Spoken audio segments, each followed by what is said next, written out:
স্ট্রোকে মৃত্যুকে হত্যা মামলা সাজিয়ে নিরপরাধ লোকজনকে ফাঁসানোর অভিযোগ উঠেছে। এমন ঘটনা ঘটেছে পাবনার সাথিয়ার সিএন্ডবি চতুরহাটে। প্রত্যক্ষদর্শীরা জানান, হাটে শত শত মানুষের সামনে হঠাৎ অচেতন হয়ে মারা গেলেও জমিজমা বিরোধ ও স্থানীয় দুই গ্রুপের দ্বন্দ্বে প্রতিপক্ষকে ফাঁসাতে এই হত্যা মামলা সাজানো হয়। এমনকি ঘটনার সময় ঢাকায় কর্মরত ব্যক্তিকেও প্রতিশোধ নিতে আসামি করা হয়। পিটিয়ে হত্যার অভিযোগ করা হলেও চিকিৎসক মৃতের শরীরে আঘাতের চিহ্ন পায়নি। পাবনা প্রতিনিধি তাইজুল ইসলামের প্রতিবেদন, জানাচ্ছেন এআর বাদল।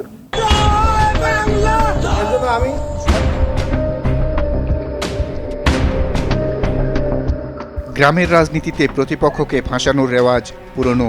5 আগস্টের পরেও সে ধারা অব্যাহত রয়েছে। স্থানীয়রা জানায়, সাঁথিয়ার নাকডেমরা ইউনিয়ন আওয়ামী লীগের চেয়ারম্যান হাফিজুর রহমান হাফিজ চেয়ারম্যান ও সাবেক চেয়ারম্যান হারুনুর রশিদ গ্রুপের দ্বন্দ্ব দীর্ঘদিনের। এর আগেও গ্রামে একজন মারা গেলে হারুন হাফিজ চেয়ারম্যানকে ফাঁসাতে সে সহ তার সমর্থকদের বিরুদ্ধে হত্যা মামলা দায়ের করে হয়রানি করতে থাকে। এদিকে সিএনবি চতুরহাটে গরু ব্যবসায়ী আব্দুর রাজ্জাক হঠাৎ অচেতন হয়ে মারা গেলেও একই কায়দায় হারুন সহ তার লোকজনদের আসামি করে সাজানো মিথ্যা মামলা দেয় প্রতিপক্ষ।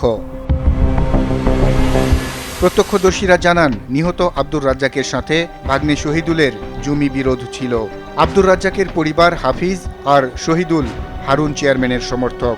হাটে দেখা হওয়ার পর মামা আব্দুর রাজ্জাক ভাগ্নে শহীদুলকে হাট থেকে বেরিয়ে যেতে বললে দুজনের মধ্যে কথা কাটাকাটির এক পর্যায়ে রাজ্জাক অচেতন হয়ে পড়লে হাসপাতালে নিলে চিকিৎসক মৃত ঘোষণা করেন। এ সময় আব্দুর রাজ্জাকের শরীরে কোনো আঘাতের চিহ্ন নেই বলে জানান চিকিৎসক। আপাত দৃষ্টিতে চোখ দিয়ে যেটা দেখা যাচ্ছে, আপাতত কোনো দাগে কোনো স্পর্শ পাচ্ছি না।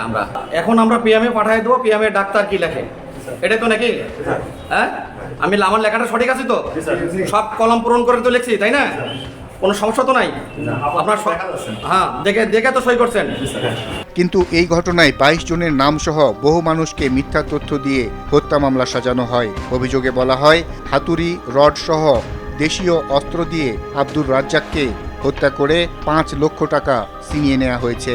মামলার বাদী হন আওয়ামী লীগ সমর্থক নিহত আব্দুর রাজ্জাকের ছেলে। সেটা ফোন দিছে আমার আব্বার সাথে, একজন ব্যবসা করতে ফোন দিয়ে তোমার আব্বা হাসপাতালে নিয়ে গেছে। তখন আমি ফোন দিয়েছি পাবনা থেকে, দেওয়ার পরে ফোন দিয়ে আনতে পারি তোমার আব্বার পাইছি।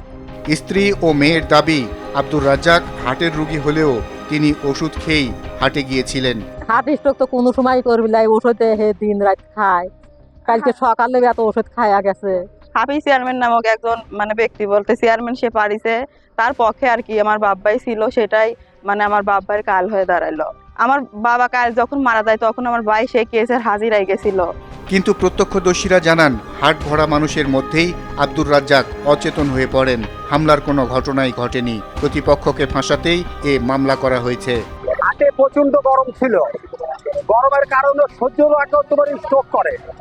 স্ট্রোক করার পর হাটের লোকজন দেখে আমরা এগিয়ে যাই, যা থেকে স্ট্রোক করছে তাতে ভ্যানে উঠাইলে হাসপাতালে যাওয়ার পরে আমরা শুনি যে লোকটা মারা গেছে। এরকম বিশৃঙ্খলা কিংবা মারামারি এরকম কোনো কিছু আমাদের কানে আসে নাই। শুধু এইটুকু আমরা শুনতে পারছি যে একজন স্ট্রোক করছে, তাকে হসপিটালে নেওয়া হয়েছে, পরবর্তীতে খবর আছে সে নাকি মারা গেছে। তাছাড়া এর বাইরে যে ওইখানে কোনো রকম মারামারি কিংবা ধস্তাধস্তি আবার চিন্তা এরকম কোনো ঘটনা আমাদের কানে আসে নাই সেদিন। হাটের মধ্যে স্ট্রোক করছে, স্ট্রোক করার পরে ওই হাসপাতাল নিয়ে যাওয়ার পরে মারা গেছে। ওনা স্ট্রোক করে যে মারা গেছে এইটাই সত্যি। ঘটনার সময় ঢাকায় কর্মরত থাকা অবস্থাতেও একজনকে এ হত্যা মামলায় ফাঁসানো হয়েছে। মামলার সাক্ষী রতন শেখ জানান, তারা ঘটনাস্থলেই ছিলেন না, তারপরেও তাদের সাক্ষী করা হয়েছে।